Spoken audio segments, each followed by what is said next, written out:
नमस्कार दोस्तों, आप सभी लोगों का अपने एग्जाम अकेडमी चैनल में स्वागत है। मैं संजीव गंगवार आपका हार्दिक अभिनंदन करता हूं। तो दोस्तों, ये इस चैनल पर जो भी नया हो तो इस चैनल को लाइक, सब्सक्राइब, शेयर करना बिल्कुल भी ना भूलें। और ये हमारी हिंदी का सेकंड लेक्चर है, तो जो नया स्टूडेंट हो वो इस लेक्चर को देख के या पहले ये लेक्चर ना देख के मेरी बात माने तो पहले फर्स्ट लेक्चर देख ले, क्योंकि ये लेक्चर उसी से जुड़ा हुआ है। तो उसी का पार्ट चल रहा है हमारा वर्ण एंड वर्णमाला। तो मैं आपसे पूछा था कि दोस्तों ये यूट्यूब पर तो मैं क्या कहते हैं आपसे फेस टू फेस नहीं हूँ, मगर जैसे ही हमारी जो ऑफलाइन क्लास चलती है तो वहाँ पर मैं क्वेश्चन पूछा करता था। मगर मैं यहाँ पर भी आपके साथ बोला था कोई पार्शियलिटी नहीं करूँगा, आपसे 5-6-7 क्वेश्चन मैं पूछूंगा। तो जिसमें 5-6-7 क्वेश्चन पूछता हूँ और क्या कहते हैं जो मेरी फर्स्ट क्लास देखे होंगे दोस्तों, तो वो इसको बिल्कुल अच्छे से आंसर निकालेंगे। पहला क्वेश्चन मैं आपसे पूछता हूँ कि वर्ण कितने प्रकार के होते हैं, डिजिट दिए हुए होंगे तो आप आंसर निकाल लेंगे 2। फिर आपसे पूछ लिया जाएगा वर्णमाला को कितने भागों में विभाजित किया गया है, वहाँ पर भी आपका आंसर दिया हुआ होगा, आप अपने आंसर पर पहुँच जाएंगे 4। आपसे पूछ लिया जाएगा कि वर्ण किसे कहते हैं, तो वर्ण वहाँ पर 4 रख दिए जाएंगे, आ, का, खा, गा। तो तुम्हारा कौन सा हो जाएगा, जो स्वर होंगे वो तुम्हारे क्या कहलाएंगे, वर्ण कहलाएंगे। अक्षर आप जानते ही हैं कि अक्षर किसे कहते हैं, अक्षर हमारे क्या कहते हैं वर्णों से मिलकर बनते हैं, ठीक है। तो का, खा जो होते हैं उनसे मिलकर जो हमारे बनते हैं उन्हें हम क्या कहते हैं, अक्षर कहते हैं। फिर पूछ लिया जाएगा जो ये संस्कृत है, ये संस्कृत कितने भागों में बटी हुई है, तो ये हमारी संस्कृत 2 भागों में बटी हुई थी। पूछ लिया जाएगा कौन कौन से टाइप थे, तो उनमें हमारे लौकिक और वैदिक में क्या लिखा जाता है, वेदों का ज्ञान। लौकिक में हमारे महाकाव्य महाभारत लिखे जाते हैं। तो ये चीज़ें आपको पता ही हैं, और भी बहुत सारा है, इतना नाम मैं पूछते हुए अब क्या कहते हैं अपने नेक्स्ट टॉपिक पे पहुंचते हैं, जो हमारा वर्ण एंड वर्णमाला चैप्टर चल रहा था। 1 चैप्टर का ये लेक्चर है 2, जिसमें क्या कहते हैं मैं आपके लिए पढ़ाता हूँ वर्ण और वर्णमाला।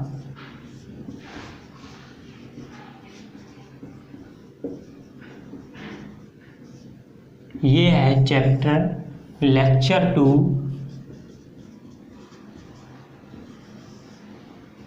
सब्जेक्ट हिंदी। और ये हर सब्जेक्ट के लिए, हर एग्ज़ाम के लिए बहुत इम्पोर्टेंट है। एक बार इसे अच्छे से समझ लोगे तो कोई प्रॉब्लम आने वाली नहीं है। जैसा कि मैं आपको बता ही दिया हूँ, जैसे ही मेरा क्या कहते हैं ये चैप्टर क्लियर हो जाए तो आप कोई सा भी प्रीवियस ईयर के पेपर उठा लीजिए और देखिए वर्ण एंड वर्णमाला से आपसे कोई क्वेश्चन बच रहा है तो वो क्यों बच रहा है। अगर नहीं बच रहा है तो आपको समझ में आ रहा है कि मैं अच्छा पढ़ा रहा हूँ और आप अच्छे से अपने माइंड में एब्जॉर्ब कर रहे हैं। तो हम यहाँ पर वर्ण और वर्णमाला पर पहुँचते हैं, ठीक है। कहाँ पर पहुँचते हैं, वर्ण और वर्णमाला पर पहुँचते हैं, जिसमें क्या कहते हैं हमें पढ़ना है स्वर। हमें क्या पढ़ना है, स्वर पूछ लिया जाए आपसे। अब हम स्वर के बारे में डीपली पढ़ते हैं। स्वर्ण पूछ लिया जाता है तो स्वर्ण को हम लिख देते हैं कि जो स्वर्ण होता है ये एक स्वतंत्र इकाई है। स्वतंत्र बोले किसी पर डिपेंड ना रहे। स्वतंत्र इकाई मीन्स आपको पता ही है जो हमारे वोवेल स्वर होते हैं, जैसे एग्जाम्पल में आ। ये थोड़ा ऐसी ब्रीफली टाइप की डिफिनेशन हो गई। एक आपको क्या कहते हैं जो स्टैंडर्ड फॉर्म में डिफिनेशन होती है मानक में, वो मैं आपके लिए बताता हूँ क्या होती है। तो वो हमारी होती है जिन वर्णों के उच्चारण से मुख से निकलने वाली वायु बिना किसी रुकावट के निकलती है तो उसे हम क्या कहते हैं, स्वर। अब देखो एक बार अच्छे से समझा दे रहा हूँ कि समझ लीजिए कि ये मुंह है, तो जो हमारे वर्ण होते हैं वर्ण अंदर से निकले और वो मुंह से निकलते हुए उसके बीच में ऑब्स्टेकल मतलब कोई अवरोधक ना आए और जो वायु है वो बिल्कुल बाहर निकले, तो उसे क्या कहते हैं, हम स्वर कहते हैं। तो मैं लिख दे रहा हूँ जिन वर्णों, ये डिफिनेशन है, ऊपर वाली भी है, ये स्टैंडर्ड है। जिन वर्णों के उच्चारण में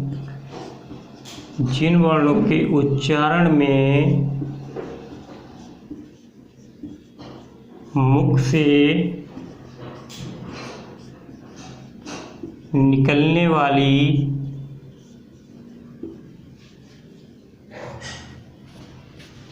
वायु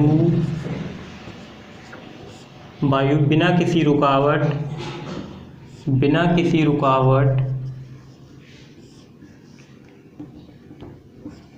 रुकावट के निकलती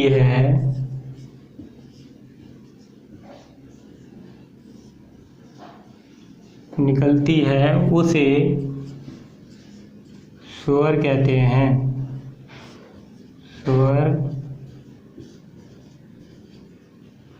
हैं। जैसे आ, ई, उ आदि। ठीक है, ये हो गई आपकी डिफिनेशन।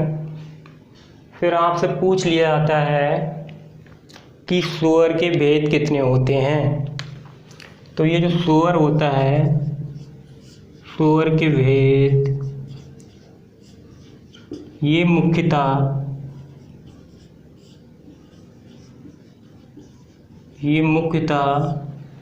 3 उपभेद होते हैं। बहुत क्वेश्चन पूछा जाता है, कंफ्यूजिंग करता है, अंडरलाइन कर देना इस पर। कितने होते हैं? 3। तो कौन कौन से होते हैं? नंबर 1 होता है मूल स्वर, नंबर 2 होता है दीर्घ स्वर,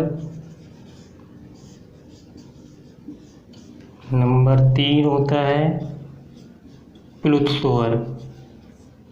ठीक है, अब मूल स्वरों की संख्या कितनी होती है? 4 होती है। दीर्घ स्वरों की संख्या कितनी होती है? 7 होती है। अब इसे रब कर देता हूँ, फिर मैं बताता हूँ ये मूल क्या होता है, स्वर क्या होता है, स्वर दीर्घ क्या होता है।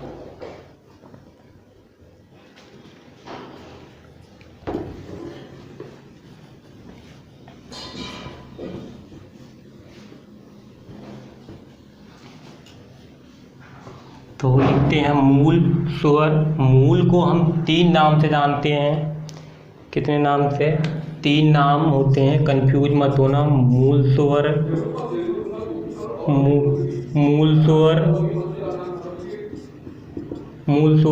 हर्ष स्वर, लघु स्वर। तो ये होता है आ, ई, उ। हम जब छोटी क्लास में पढ़ते थे तो जो हमारे सर या गुरुजी थे, हमें उन्हें ये ऋण कहना सिखाया, मगर इसे हम स्टैंडर्ड फॉर्म में पढ़ते हैं री। क्या बोलते हैं इसे?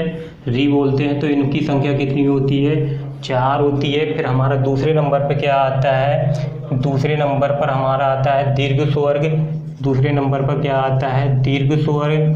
दीर्घ स्वर्ग हमारे कितने प्रकार का होता है? ये हमारा 2 प्रकार का होता है। ये 2 प्रकार का होता है। तो ये आपको ध्यान रखना है।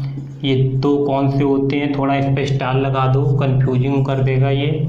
तो इसका एक होता है पार्ट ए, बी।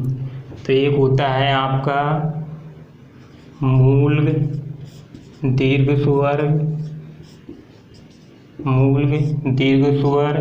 इनकी संख्या होती है 3। तो ये होता है आ, ई, उ। इतनी होती है। संख्या ही पूछ लेगा, बहुत क्वेश्चन है, बस कॉन्सेप्ट आपको आने चाहिए। कहीं से भी कुछ भी पूछ ले, आपको कोई प्रॉब्लम नहीं होने वाली है। इसके बाद हमारा है संयुक्त दीर्घ स्वर। क्या है हमारा? संयुक्त दीर्घ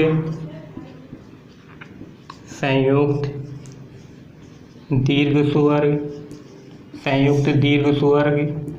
अब इनके बाद जो भी आएंगे वो हमारे क्या हो जाएंगे? संयुक्त। तो कौन कौन सा बच्चा हमारा?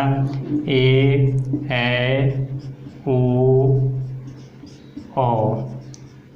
तो इनकी संख्या कितनी हो गई? 4। इनकी 3, 4, 3, 7 और 4, 11। फिर इसके बाद हमारा तीसरे नंबर पर क्या था? प्लुत स्वर। इसे ध्यान से समझ लीजिए, कभी भूलोगे नहीं। जैसे मान लो जो गांव से व्यक्ति होते हैं, जो खेत में काम करते हैं और उनकी प्रेमिका उनके लिए खाना लेके आती है, तो वो काफ़ी दूर होते हैं।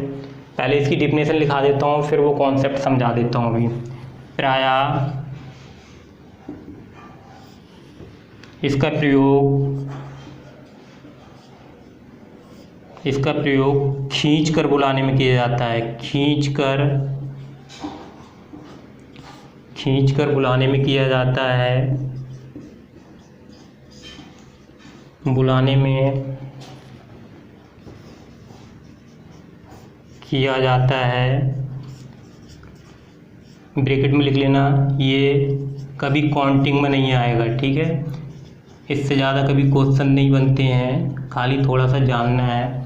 तो जैसे वो बोलती है, रामू होते हैं, रामू उसके जो कौन होते हैं, पति होते हैं। तो बोलती है खूब आवाज़ मारकर, ओ पिंटू के पिता रामू, ठीक है। तो रामू या राम क्या कहते, ओम। जैसे ओम बोलेंगे धीरे तो ये खींच कर नहीं बोल पाएंगे, ओम को हम खींच कर बोलते हैं। तो जो ओम है वो हमारा क्या हो जाएगा, प्लुत स्वर हो जाएगा। अब जैसे मान लो राधा है, मैं राधा बोल रहा हूँ तब तो ठीक है। अब मैं बोल रहा हूँ राधा, तो ये जो है, तो ये हमारा हो गया प्लुत। जो अब खींच कर बोले, जो व्यक्ति दूर हो, ठीक है, तो वहाँ पर हमारा क्या होता है, प्लुत स्वर, ठीक है। इसके बाद प्लुत के बाद हम ये पढ़ लिए, फिर इसके बाद हम पढ़ेंगे कुल स्वरों की संख्या कितनी होती है। बड़ा क्वेश्चन कंफ्यूजिंग वाला होता है, ये पूछ लिया जाएगा आपसे स्वर की संख्या कितनी होती है। तो स्वर की संख्या कितनी होती है हमारी, 11 होती है। ध्यान रखना, इसमें बड़ी कंफ्यूजिंग होती है। दूसरा क्वेश्चन अभी मैं बताऊंगा, कुल स्वरों की संख्या पूछ लिया जाए कितनी होती है। जब कुल स्वरों की संख्या पूछेगा तब तुम्हारी क्या कहते हैं, 13 हो जाएगी। खाली स्वरों की संख्या पूछता है तब कितना हो जाएंगे, 11। तो स्वर की संख्या कितनी होगी, 11 होगी। स्वरों की संख्या कितनी होगी, 11। अब कुल स्वरों की संख्या पूछ लिया जाएगा 13, तो 13 क्यों हो जाती है, तो समझ लीजिए। एक होता है हमारा 4, 5वें नंबर पर हमारा होता है अयोगवा। क्या होता है, अयोगवा। ये 2 प्रकार का होता है, ये 2 प्रकार के होते हैं, ये 2 प्रकार के होते हैं। 2 प्रकार कौन से होते हैं, 2 प्रकार के होते हैं। तो इसके मैं लिख दे रहा हूँ, 2 प्रकार जो हम नाक के बल से बोलते हैं उसे अनुस्वर बोलते हैं,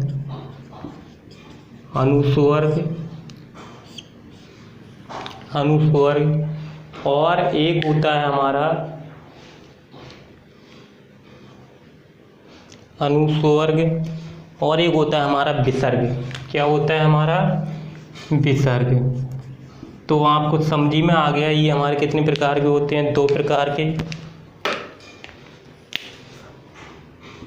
तो ये होता है हमारा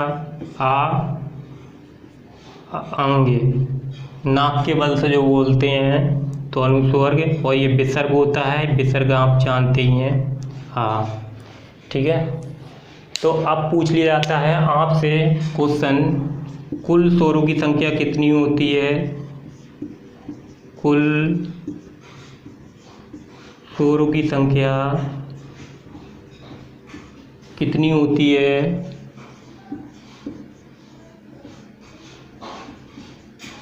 कितनी होती है, ऑप्शन में दिया हुआ होगा। वैसे 13 होती है, इन 2 को लगा के, ठीक है। खाली स्वर पूछा जाए तब, जब कुल लग जाए तब 13, ठीक है। तो आंसर निकाल ही देंगे, यहाँ पर आपको पता ही है। ऐसे इस प्रकार से कंफ्यूजन कर सकते हैं। पहला 2 V 10 C 11 D 13, तो आंसर कौन सा हो गया ये। तो इसमें कंफ्यूजन कर सकते हैं, A 11 B 13 C 10 D 14, तो इसमें कौन सा हो गया ये। समझ में आया मैं आपको क्या बताना चाह रहा था, ठीक है। अब ये हो गए। अब मैं जो आपको बता रहा था, अभी हम स्वर पढ़ेंगे मुखाकृति के आधार पर, ओष्ठाकृति के आधार पर, जो हमारे ओठ होते हैं ओठ के आधार पर हमारे कितने होते हैं, और ये जो हमारी जीभ होती है ये हमारी जीभ पर, जीभ के कितने, मतलब जीभ के आधार पर कितने स्वर होते हैं। ठीक है, तो ये हमारे ओष्ठाकृति के आधार पर 2 होते हैं। ओष्ठाकृति के आधार पर कितने होते हैं हमारे, 2 होते हैं। एक होता है हमारा वृत्ताकार, एक होता है आवृत्ताकार। वृत्ताकार मीन्स सर्किल और दूसरा होता है अनसर्किल, जिसमें वृत्त ना बने। ठीक है, जो ओंठ हो वो गोल हो जाए तो ओष्ठाकृति। क्या हेडिंग डालेंगे हम, ओष्ठाकृति। ओष्ठाकृति के आधार पर, ओष्ठाकृति के आधार पर स्वरों की संख्या मुख्यतः, स्वरों की संख्या मुख्यतः 2 प्रकार की होती है, 2 होती है। आपको ये ध्यान रखना है, क्या 2। तो वो 2 होती है, वो कौन कौन सी होती है अभी मैं बताया था आपके लिए, वृत्ताकार आवृत्ताकार।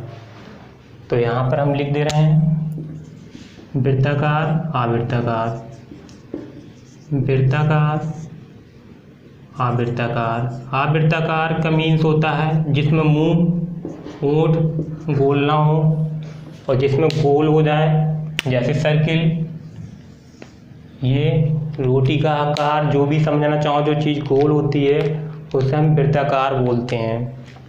तो ये हमारे होते हैं, ये हमारे होते हैं 4। तो कौन कौन से होते हैं, ऊ, ओ, औ। तो वृत्ताकारों की संख्या कितनी होती है, 4, और इनकी संख्या कितनी होती है, 7। इसमें गोल नहीं होते हैं, आ, ई, री रह गया, ऋण पढ़ते थे मगर इसे हम री पढ़ते हैं अब।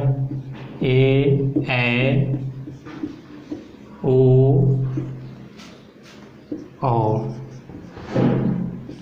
अब हम पढ़ेंगे कि इसके आधार पर, जीवा के आधार पर। पहले समझ लीजिए, डायग्राम से समझा दे रहा हूँ। ये जीभ होती है, जीभ के आधार पर पहले लिख दे रहा हूँ हेडिंग, जीवा के आधार पर। नेक्स्ट हेडिंग है हमारी जीवा के आधार पर, जीवा के आधार पर मुख्यतः 3 प्रकार के होते हैं। ये आपको बहुत ध्यान रखना है, अंडरलाइन कर देना, वहाँ पर भी कर दिया हूँ। 3 प्रकार के होते हैं दोस्तों। कितने प्रकार के होते हैं, 3 प्रकार के। ये आपकी जीभ है, ये तुम बहुत इन चीज़ों में एक्सपर्ट हो, जीभ का व्यक्ति बहुत यूज करता है, इसके बगैर कुछ होने वाला नहीं है, आप भी जानते हो। तो ये अग्रभाग हो गया, अग्रभाग, मध्य भाग, पश्च भाग।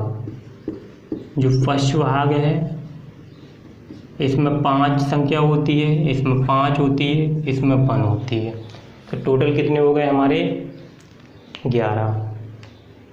तो हम लिखते हैं, पता नहीं दिखे या ना दिखे, ऊपर ही लिखता हूँ क्योंकि उस वीडियो में थोड़ा सा दिख नहीं रहा था। तो मैं अब हर संभव यही कोशिश करूँगा कि सब चीज़ दिखे।